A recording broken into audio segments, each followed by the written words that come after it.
Welcome to Wealth Beyond the White Coat, a show where we dive deep into the world of financial freedom for dentists and medical professionals. I'm your host, Darren Flesher, a dentist with a passion for uncovering the strategies that lead to a prosperous life beyond the office. Every episode will explore the avenues of alternative investing, tax mitigation, and secrets to build wealth that the textbooks don't teach you. Whether you're looking to enhance your financial literacy, discover new investment opportunities, or simply find a better way to manage your money, this is the place where your financial health is the core of our conversations. Welcome to Wealth Beyond the White Coat, where your journey to financial clarity and freedom begins. Welcome back, Wealth Beyond the White Coat listeners. In today's episode, we're diving into an innovative financial strategy known as the SHRED method.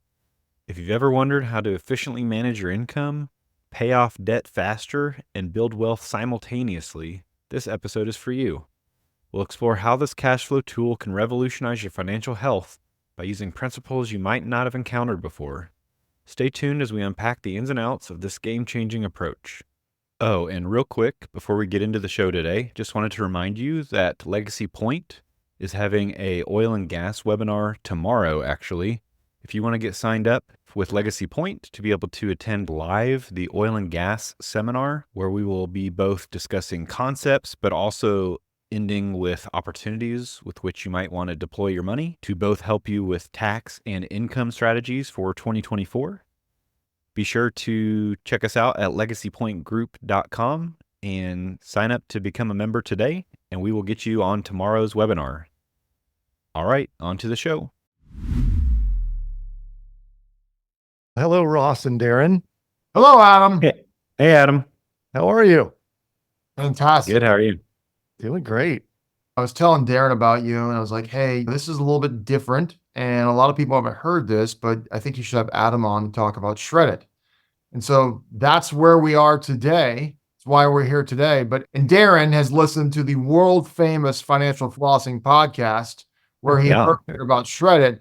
And I just wanted to have that same conversation again with a little bit different audience and tell the audience what Shredded is, because 99 out of 100 people are completely oblivious and ignorant to this concept. Totally. And tell us what it is. Yeah. Love that. You want me to dive right in?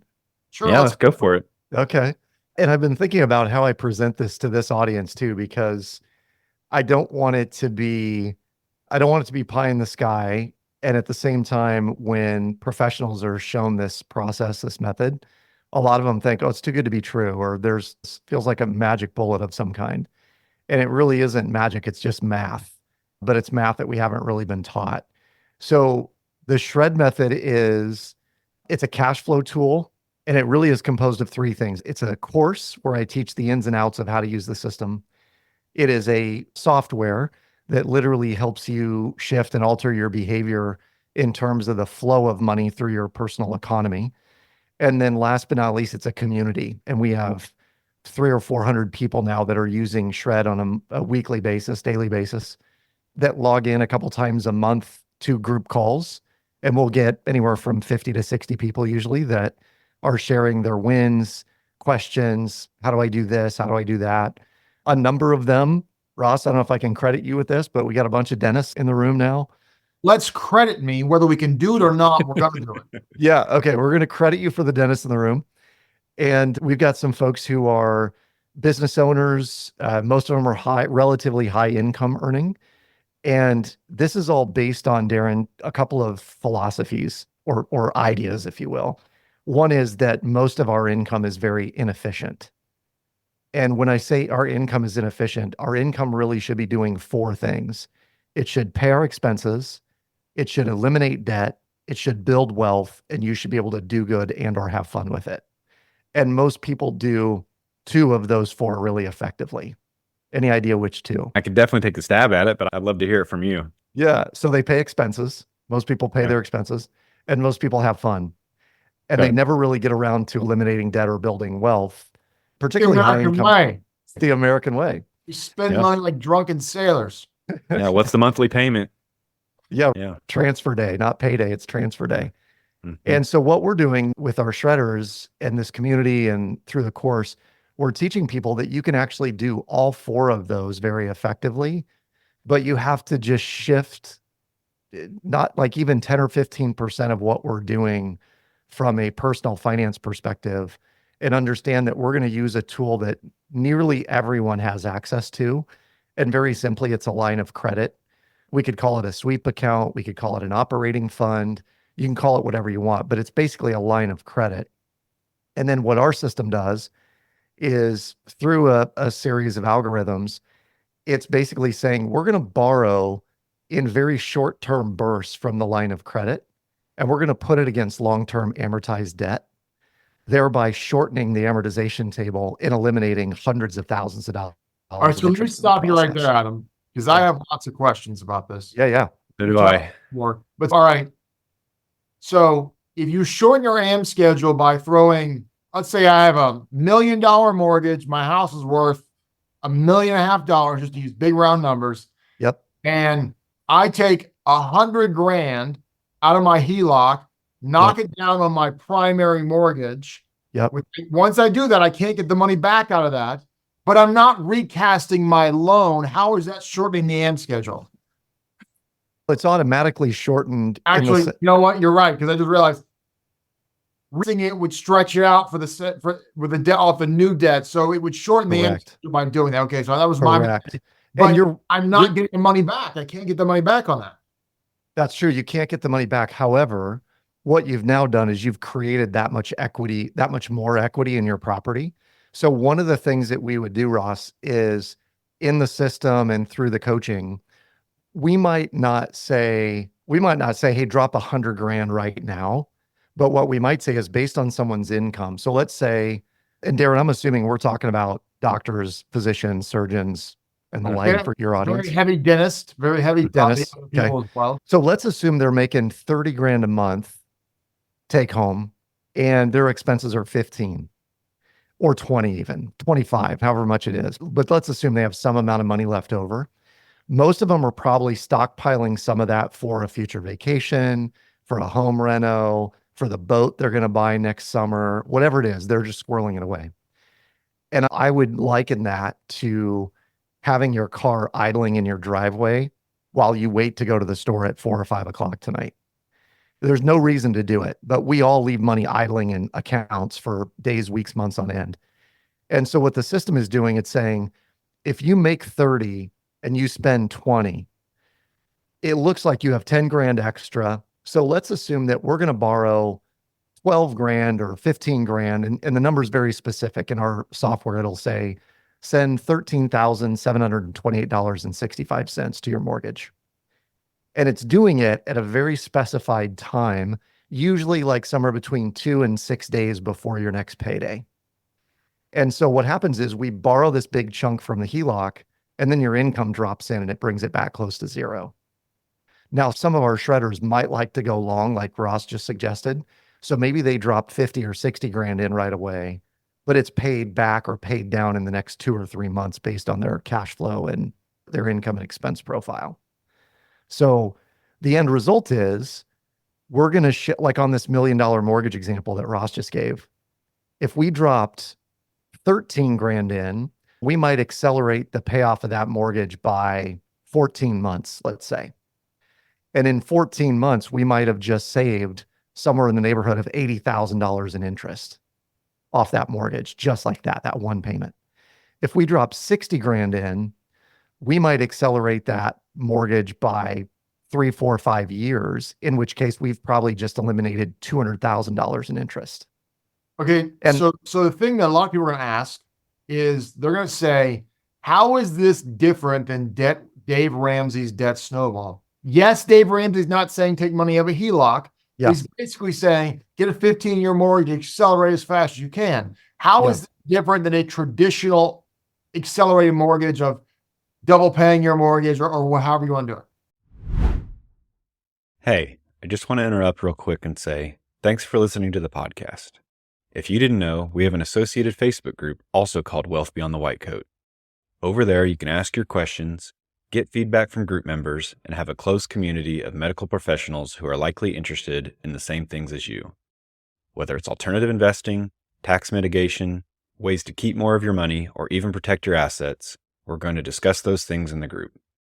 Additionally, we have a private investors club called Legacy Point. As a member, you'll get exclusive discounts to preferred vendors, and you'll get access to private investments that you'll find nowhere else. Whether it's hotels, apartments, oil and gas, equipment rental, you name it, we'll be discussing those details and offering those investments to members only inside Legacy Point Group. If you want to learn more about that, please contact me or simply email info, I-N-F-O, at legacypointgroup.com or go to the website legacypointgroup.com. And Wealth Beyond the White Coat podcast listeners get an exclusive discount if you use the code WealthBeyond. That's all caps, all together, WealthBeyond at checkout. I'd love to have you in the group, and I'd love to see you making more passive income as you move towards financial freedom, whether it's freedom to retire early, spend more time with your family, go on more vacations, or just do more of what you love while you're in the operatory. I'd love to see you doing that as part of Legacy Point. So here's to improving your financial health. Yeah. So the way I like to describe this, Ross, is you can either walk, you can drive, or you can fly. And if you want to walk it out, you could slow walk your mortgage and just pay the minimum monthly payment, and you'll pay 2 to 3 times the value of that home in interest over the course of those 30 years. You could drive it, and if you're driving it, you're adding some extra principal every single month or one extra payment a year, and you're going to shorten a 30-year fixed mortgage down to about 22, 23 years. Or you could fly, and if you're using Shred, what it means is you're flying. You're going to have this thing done in 3 to 7 years. 7 on the very, very high end. Most white collar folks, we're seeing them, an average amount of shred time is 4.2 years, and they're done. Now, what we're doing that's different, certainly different than Ramsey, is, and it goes back to your recast example, for doctors, dentists, et cetera, they don't necessarily want to be debt free. They like leverage. They don't want to have a 0 on their mortgage. They'd like to be able to have access to that. So what we're doing is we're accelerating the pay down to the point where a majority of your payments going to principal instead of interest. And then if we want to, we'll recast it. And usually this might be 18 to 24 months in, but we'll take $1 million mortgage, a balance on $1 million mortgage with let's say a $6,500 or $7,000 payment every month. And within 24 months, what we'll do is we'll shrink the balance on that mortgage to about $400,000 or $500,000. And then we'll recast it. And now the payment's only, call it $3,000 a month. And so when we do this over and over again, whether it be on a commercial property, it could be on an EIDL loan or an SBA loan, we can do it within the business. We can do it on properties. Do this on SBA loans and EIDL loans? Oh, yeah. But instead of people recast those? Recasting those, I don't know. But if someone wants to knock them out, that's what we would do with that. And usually that's going to be like a case where their practice has really sufficient cash flow. Right. And maybe they're building a reserve pool, or they've already got a reserve pool, and they're wondering, what's the most efficient thing I can do? They often don't look at how much interest am I actually spending on the SBA or the EIDL loan. And so when we start to look at that, if we could get rid of that in 24 months, just based on the cash flow your business is doing, running it through a BLOC in this case, a business line of credit. So let's use a real life example. Darren over here has a sub 3% mortgage. Yep. And the typical conventional thinking would be, I have a sub 3% mortgage. Yep. That's lifetime. That's like the greatest thing in a cheapest money. Yep. Cheapest money. How does this make sense when your interest rate is so low? Does this make sense? Or does it really only make sense when you get to 5 or 6%? It definitely makes greater sense at 5 or 6%. But if someone is strategically looking at their home as a bank, is one of the kind of concepts that we're using here, that the reason we would shred a 3% note, and I'll use my case as an example, Ross, which might answer this question. So I have a 2.875 interest rate on my mortgage, 30-year fixed when I took it out. The balance on it when I did it, and I just did a cash out refi, but I pulled out $250,000 to put into syndications, and then immediately started shredding it. And I shredded it down to about $80,000. And that was about a 1.5 to 2 year time period. So in 2 years time, I took 250 down to 80 using shred. The overall interest expense on that for me on my line of credit was about $700. That's how much I paid in interest to advance, borrow, and make those lump sum payments to get where I'm at today. And then I recast, and in recasting my mortgage, my payment is now $334 a month. So Wow. part of this, income ratios are really struggling with $300 payment. yeah, it's a struggle, but we make do. Would you argue, and this is a lot of people are, I think I know how you're going to argue what you're going to say here, but a lot of people are not going to get it. Would you argue that the interest rate doesn't matter when you do the shred method? The interest rate doesn't matter. So if Darren has a 2.75% mortgage, I don't know Darren's numbers. I'll make Darren's numbers up. If he has $1 million owed on with a $2.75 million mortgage, 2.75% interest rate on $1 million of debt on a house worth more than that. Yep. And he was to shred it down to $100,000, but then he wanted to do a cash out refi, which would require a new mortgage with a higher interest rate, say 7% in this world. Right. Most people would scream and say, no way, biggest financial mistake in your life. And you're going to say, it does not matter if you use the shred method because the math supersedes the interest rate. It does. Because even at 7%, if we were using shred in the exact same fashion, the effective APR of that loan would be about 3%.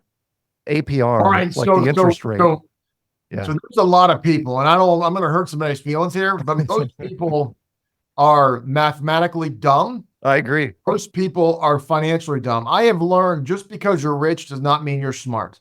So if you're listening to this and you think you're smart because you're rich, you're not. Because I know lots of people who are richer than you and they're not very smart.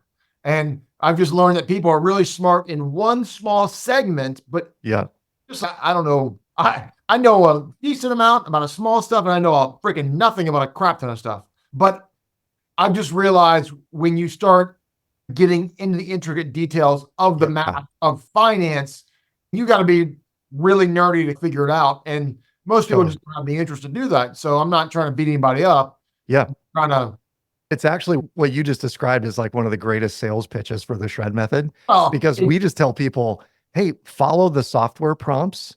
It will feel like magic. Trust me, it's math. But if you do this for 12 or 18 or 24 months, you will change your family's financial tree because of what you've done. And Darren will agree with me on this. When you deal with physicians and dentists, they all go to school a lot longer than you and I did, Adam. And there tends to be this hubris that because I went to school for 8 or 10 years, I know everything there is. And the reality is you know a lot about a small subset, whatever that is, whether it's whatever specialty in medicine, whatever you're doing in dentistry. But so let's go back to the APR. APR stands for annual percentage rate. And what that actually is, it calculates the interest rate you're paid. So 2.75 in Darren's example here. But if it was a brand new mortgage, there would be fees involved in that.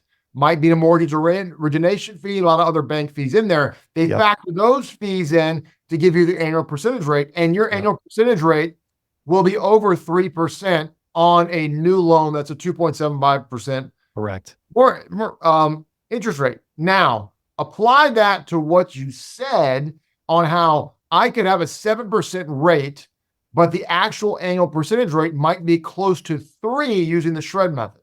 Yeah, because the APR is calculated over a 30-year time period on those mortgages. So if we're shortening the length of time in the amortization schedule, and this would happen candidly, Ross and Darren, if you were adding $100 extra to every payment, your APR would slowly start to diminish from 275 to 265 to 25 based on the fact that you're accelerating the amortization table of that mortgage. So we are all, what we sign on the truth in lending disclosure, that is based on a 30-year fixed mortgage. And if we shorten that on our own, it is less than that. So it's really less than that. Scenario. What you're signing is the worst case scenario. That's the worst case scenario. And in our case, what we're doing is we're gonna, because of the algorithm that the software is based on, we're going to shorten that to as short as humanly possible based on discretionary income, expenses, et cetera. The end result is we've seen a lot of people with a 3% mortgage rate that have a 0.5% effective APR by the time they get it, by the time they're 36 months in, as an example.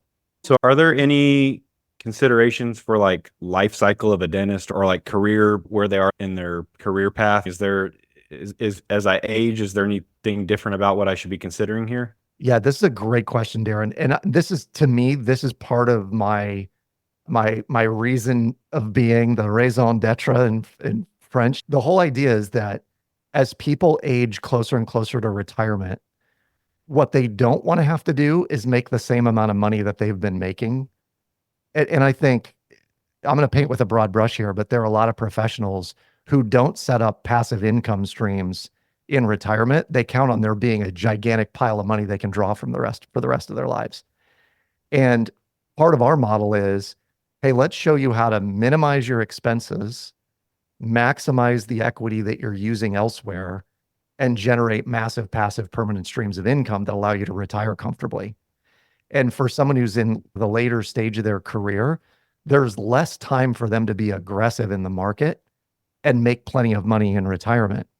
And so what we're suggesting is, what if you could take those same 2 or 3 or 5 or 7 years, minimize your monthly expenses, you're comfortable in retirement, and then very strategically deploy some of that equity in the right place that then builds some of those passive income streams, allowing you to live even more comfortably in retirement. Yeah. So you hinted at this a little while ago. Does this facilitate you being able to do something better or different with the money? Is that how you use it? Yeah. Yeah. Again, one of the core philosophies of this is that the equity you have in your home has no real internal rate of return. So if someone pays down their home and they have $500,000 in equity in their property, it's dead money. It will only ever appreciate at whatever the home value is appreciating, right? So most of the time it's 3%, 4%, maybe 7 or 10 if you're in Austin or some sand state. So the way we look at that is that dead money sitting there, we want to pull out from time to time and strategically place in investments that make sense.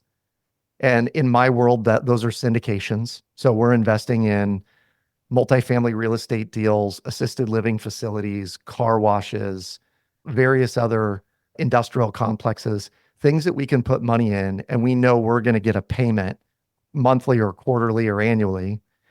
And that money that we receive from the syndications, generally speaking, after a period of about 3 or 4 years, should cover all of our monthly expenses. In effect, you're going to become financially free by doing this, but it's all about very strategically placing that equity in $50,000 or $100,000 chunks where you want to place it. And so if you're tracking on this, most people that are just making lump sum payments a la Dave Ramsey, they don't have access to that equity because a mortgage is a one-way street. The money goes in, it doesn't come back out again. But a home equity line of credit or a personal line of credit or a business line of credit, that is a two-way street. Money goes in, money comes out, money comes in, money comes out. So when we start using that as our cash flow tool, and I present or Ross presents or Darren presents to your tribe, hey, here's a great investment opportunity. It's $100,000 in. It's only for sophisticated or accredited investors. Most professionals out there would be like, well, where am I going to get $100,000? Or I got to go borrow it from the bank at 7 or 8%. And I got to get approved and they got to go through underwriting. No, if you have a HELOC, you just go, I'm just going to stroke the check out of my HELOC. Or phase 2 of what we do is, why don't we just pull that from an overfunded cash value life insurance policy? And someone would say, how do I fund that? You do it in $25,000, $50,000, and $100,000 chunks right from your HELOC sequentially as you begin paying down the mortgage. Because effectively, we're just taking the equity from the home and we're starting to put it into other buckets that allow us to go use that in strategic ways. Financial freedom is about making the right moves at the right time. As practice owners, we often reach a point where growth stalls.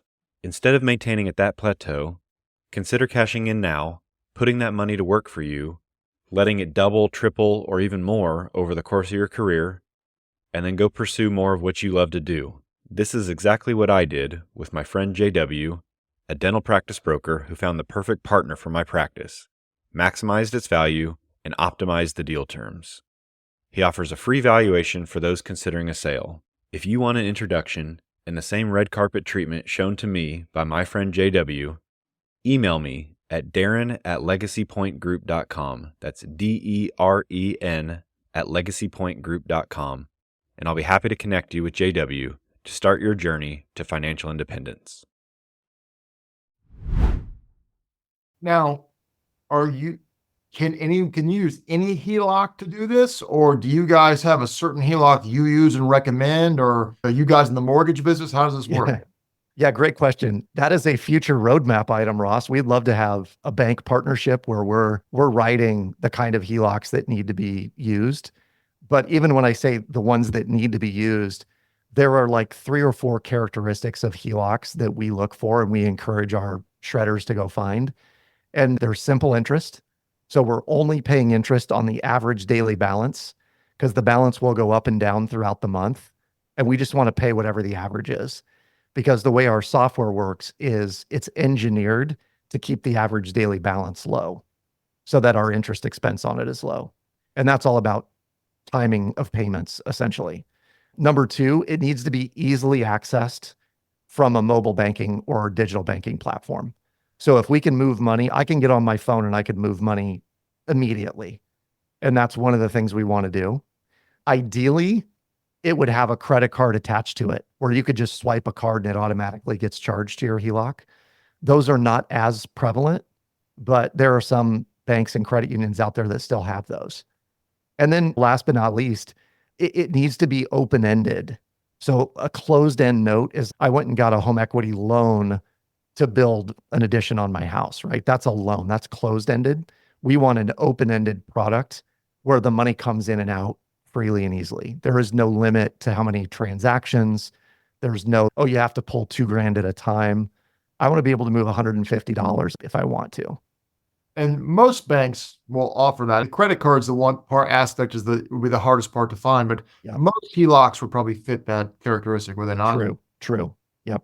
Now, if I remember correctly, when you were on the wildly popular financial flossing, Wildly popular. yes, the Joe Rogan apparently is like jealous of the downloads that podcast is getting. But I think you said you have shredded your mortgage like 3 or 4 times. You're like, Yeah. Same house, done it like 3 or 4 times. Talk about that. Yeah. The story that I gave on the immensely popular platform, the Financial Flossing Podcast, was that I have owned my home for 14 years and I've paid it off 3 times. And some people will say, Most people's mind is just freaking blowing right now. They're like, Yeah. what? why would you do this? Why on earth would you do it? But the reality is that the second greatest expense any of us will ever have in life is the interest expense on debt. The first greatest expense are taxes. And taxes, we have some control over if we own our own PLC or we own properties and we're, writing off bonus depreciation and cost segregation and all that kind of stuff. But the interest expense on debt, we often just look at as just the cost of living. You know what I mean? And I started challenging that idea that why would I send $30,000 or $40,000 to my banker every year if I could just reorient my cash flow a little bit and claw back $20,000 or $25,000 of that into my own net worth? And so what our shredders find is that I had this comment from a shredder not too long ago. He said, I've been tracking my net worth for 5 years and never in a 60-day time period has my net worth jumped the way it did with Shred. And the reason it jumped is he reduced his liability so much in 60 days. And so it looks like, man, there's so much more equity and so much more net worth there. And so if you stretch that out over a period of time, imagine how long it takes for someone who's dollar cost average investing into the market at 500 or 1,000 or 2,000 bucks a month to get to a point where you're scaling when you're sending, again, in our $1 million mortgage example. Ross, do you have any idea how much a $1 million mortgage you would send per month in interest to your banker? More than I would like. Yeah. Even if it's a $6,000, $6,500 mortgage payment, I guarantee you there's 50 to 60 grand a year going in interest to the banker. So what if you could claw some of that money back? Whenever I ask the question, if you could claw back 20, 30, 40, 50 grand a year in interest, would you? People are like, all day, every day, twice on Sundays. And that's all we're doing. We're just teaching people how to do that. and yet still have access to that money so that you can deploy it in a very strategic way when it makes sense. So I've got a couple of questions for you. So what role does credit score have in any of this? This is a good question, Darren. The credit score becomes important if you're at the very beginning when you're applying for the HELOC, they're obviously going to pull your credit and see what that looks like. If you have challenged credit, what we will do is say, hey, listen, don't shoot the moon. Don't go get, if you have $500,000 in equity in your property and you're a little bit credit challenged. And listen, I know this market, I think probably not as well as you guys do, but they're busy. And so sometimes bills don't get paid because I just didn't have time. I got called in. I was on call. I had trips over the weekends, whatever. So the credit score lapses a little bit. If someone's at a 600 credit score and the lender's, I don't really want to give you a $200,000 HELOC, then what I tell them is go ask for 20 or 30. It's enough to do what we're going to do in the interim. And then as you start using this in the system, and this is one of the genius things I think about what we've built, is that the reminders come via text and email. So it will say, on this day, make this payment. And you could do it once a week, twice a week. Some people do it, they check it every day or every couple days. We have a lot of white collar professionals that are like, I just want to pay bills on Friday. Cool. But if you've got a HELOC at the $20,000 or $30,000 level, you can do everything that Shred is going to have you do. So in the grand scheme of things, what I would say, Darren, is it's important at the beginning. It will become less and less important as you go. And just by the very nature of what we're doing, credit scores will improve over time because your credit utilization percentage just gets better and better.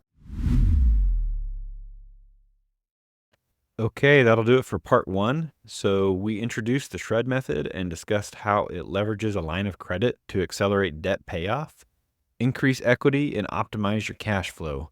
So by the end of this segment, you should have a solid understanding of how shifting your financial behavior can lead to significant interest savings and faster mortgage payoff.